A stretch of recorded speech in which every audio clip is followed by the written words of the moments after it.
ഉറക്കത്തി നീ എന്തൊക്കെയാടാ ഈ കാണിച്ചു കൂട്ടുന്നേ? അതമ്മേ, ഞാൻ ചെറുതായിട്ടൊരു സ്വപ്നം കണ്ടതായിരുന്നു. നീ ഇങ്ങനെ സ്വപ്നം കണ്ടാലേ നിന്റെ പെങ്ങക്ക് ഭർത്താവില്ലാതായി പോകും. അളിയൻ എന്തു പറ്റി? ദാ നോക്ക്. അളിയൻ ഇന്നലെ എന്റെ അടുത്താണോ കിടന്നത്? ഞാൻ ഉറക്കത്തിലായിരുന്നു അളിയ. ശരിക്കും എന്താ പറ്റിയത്? എന്താ പറ്റിയതോ? ഇടിയും തന്ന് മുഖത്ത് ചൂട് ചായ ഒഴിച്ചിട്ട്. അത് സ്വപ്നത്തിൽ സംഭവിച്ചതാ. പക്ഷേ അളിയനൊന്ന് ഉറക്ക കരഞ്ഞിരുന്നെങ്കിൽ, ഒന്നൊച്ച വച്ചിരുന്നെങ്കിൽ ഞാൻ ഉണർന്നേനെ അളിയ, ഞാൻ ഉണർന്നേനെ. അമ്മ വരാൻ ഒരു 2 മിനിറ്റ് വൈകിയിരുന്നെങ്കിൽ ഞാൻ ഒരിക്കലും ഉണരില്ലായിരുന്നു. അതുപോട്ടെ, അളിയൻ എന്ത് സ്വപ്ന കണ്ടത്? ഞാൻ എന്റെ കടബാധ്യത മുഴുവൻ തീർക്കുന്ന സ്വപ്ന കണ്ടത്. അല്ലാതെ എന്നെ തീർക്കുന്ന സ്വപ്നമല്ലല്ലോ അളിയ. അളിയന്റെ കടബാധ്യത ഒരിക്കലും തീരാത്ത സ്വപ്ന. അളിയനൊന്ന് പിടിക്കോ? അവന്റെ ശരീരത്തിൽ അവയങ്ങളൊക്കെ വറക്കേണ്ടോ നോക്കട്ടെ. ദേഹം മുഴുവൻ പൊള്ളിയാൻ തോന്നുന്നു. ചൂട് ചായ മുഖത്തൊഴിച്ച്. ഒരു കണക്കിന് അളിയൻ ഭാഗ്യവാനാ. ഞാൻ ഇന്നലെ കണ്ട സ്വപ്നം എന്താണെന്നറിയോ? എന്താ അളിയ? അളിയന്റെ മുഖത്ത് ആസിഡ് ഒഴിച്ച് ഈ വീടിന് ഞാൻ തീയിടുന്നതായിട്ടാ.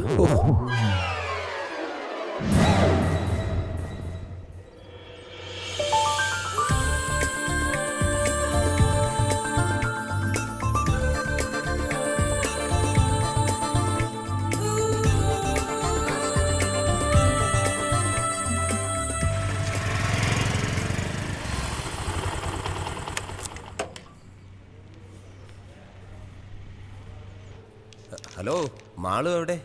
ഡ്യൂട്ടി കഴിഞ്ഞു. ഡ്രസ്സിംഗ് റൂമിലുണ്ടാവും. Thank you. Dressing room.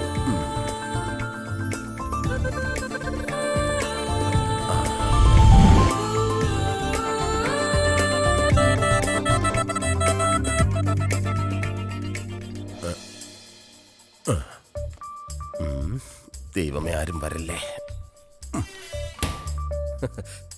Malu ചക്കരക്കുട്ടി. അയ്യോ, സോറി. മാളു വന്ന് കരുതിയിട്ട. ഇങ്ങനെയുണ്ടോ സ്ത്രീകള്?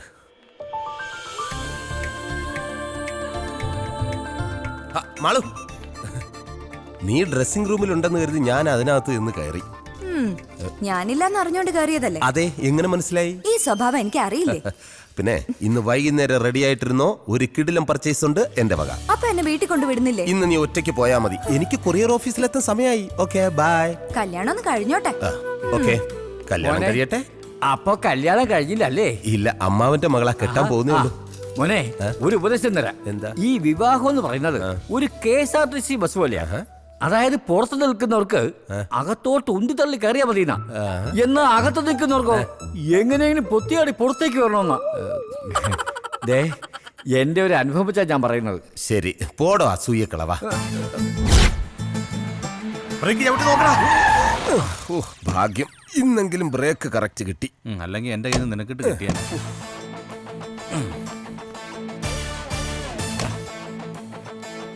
Good morning. Good morning. വെറുതെ നിൽക്കണോ? അതെ, ഒരു ലോഡ് പാഴ്സൽ വണ്ടിയിലുണ്ട്. എല്ലാം എടുത്ത് ഇവിടെ വെച്ചേക്ക്. വാ, സൂക്ഷിച്ചെടുക്കണടാ. വെറുതെ അങ്ങോട്ടും ഇങ്ങോട്ടും നടക്കുക. Good morning. Good morning Jency. ഇതൊക്കെയാണ് വിശേഷങ്ങൾ. അതെ, പഞ്ചാര അടിച്ചുകൊണ്ട് നിൽക്കാതെ ഈ പാഴ്സൽ എല്ലാം പെട്ടെന്ന് സോർട്ട് ചെയ്യാൻ നോക്കാം. ശരി സാർ. ശരി. ജെൻസിക്ക് വല്ല കാര്യമുണ്ടോ അവനൊക്കെ സാറേ സാറെന്നൊക്കെ വിളിക്കാൻ? പിന്നെ ഹണിമൂണൊക്കെ കഴിഞ്ഞിട്ട് എങ്ങനെയുണ്ട്? വല്ല സംശയം ഉണ്ടായ നമ്മളോടൊക്കെ ചോദിക്കണേ. അതെ ചേട്ടാ, ഒരു കാര്യം ചോദിച്ചാ ആരോടെങ്കിലും പറയൂ? ആരോടും പറയില്ല, ചോദിച്ചോ. 2 വർഷം കഴിഞ്ഞ് കുട്ടികൾ മതിയെന്ന ഞങ്ങളുടെ തീരുമാനം. അതിനെന്താ ചെയ്യണ്ടേ? ഒന്നും ചെയ്യാണ്ടിരിക്കുക, അതേ ഉള്ളൊരു വഴി. എന്നാലും പറയേ.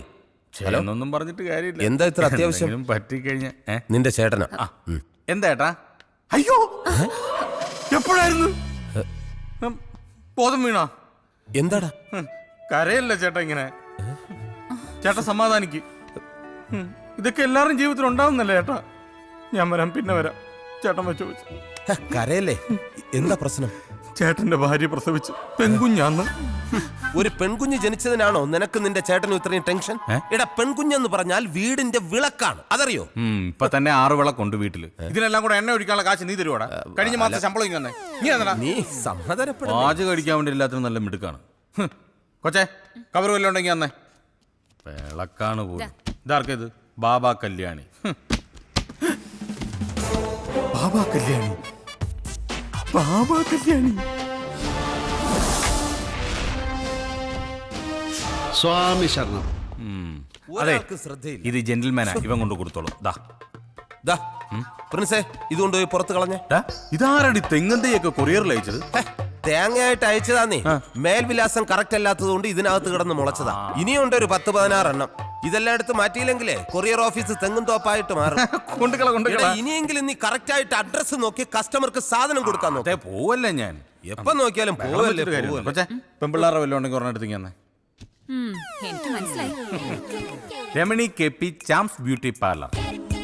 Ramani K P Charms beauty parlour. Charms beauty പാർലറിലെ Ramani K P. Come follow me, follow me.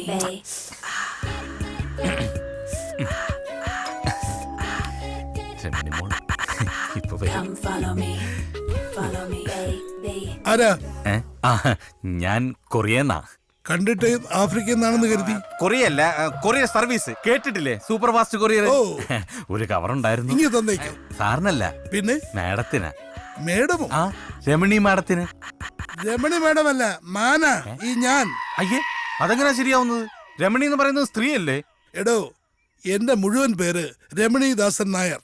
എന്റെ ജ്യേഷ്ഠന്റെ പേര് ഗൗരീദാസൻ നായർ. എന്റെ അനുജന്റെ പേര് ശോഭനദാസൻ നായർ. ആ ഐശ്വര്യ റായ് സാറിന്റെ സഹോദരി ആവാതിരുന്നു ഭാഗ്യം. അതെന്താ? അല്ലെങ്കിൽ സാറിന്റെ അച്ഛൻ ആ സുന്ദരി കൊച്ചിന് ഭാർഗവൻ പിള്ള എന്ന് പേരിട്ടാനെ. ഒരാള് വന്നിരിക്കുന്നത് എന്നാ ഒപ്പ് വേണ്ട. ഒരൊറ്റ ഒപ്പിയുണ്ടല്ലോ, രമണി ചാച്ചഞ്ഞായേരി. വാതിലും തുറന്നിട്ടിട്ട് നിന്റെ അച്ഛൻ ഇത് എവിടെ പോയതാടി? ടിവിയുടെ മുമ്പിൽ കാണും.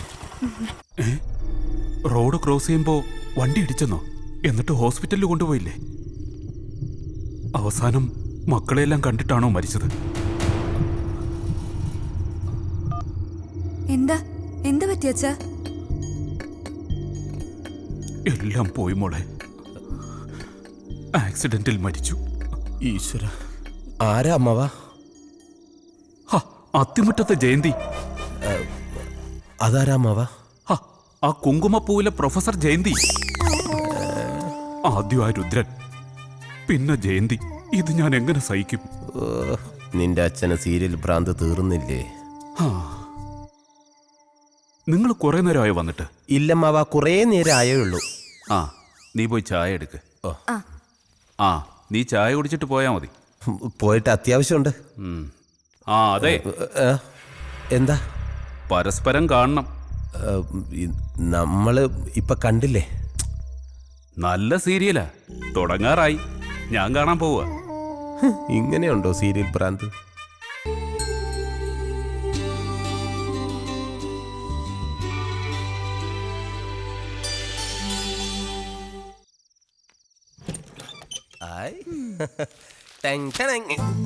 ഹായ്.